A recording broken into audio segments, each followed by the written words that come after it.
Ay akşam sabah benim çeşmi dinemden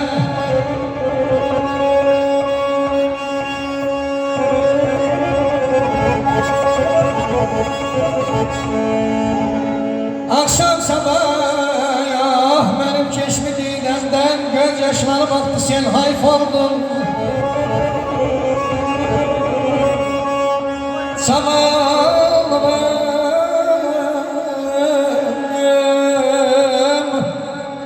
zavallımın qapım çıktı elimden, saçlara qan yağdı tel hayf oldum.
Yaxşıya yabana öyt verədim, söz qiymətdən düşdü, dil hayf oldu.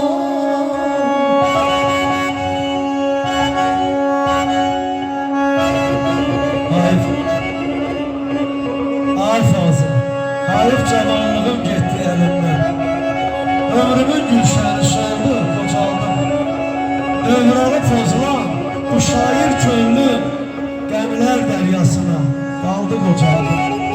Görmədim, ay Feyyaz, görmədim vəfasın nə etibarın, qohumun, qardaşın, dostun, dövlətin.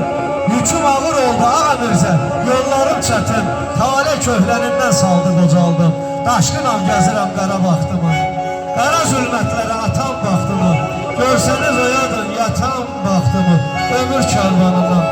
Ay dəhriz qaçımı, ömür kərvanından qaldı qocaldım.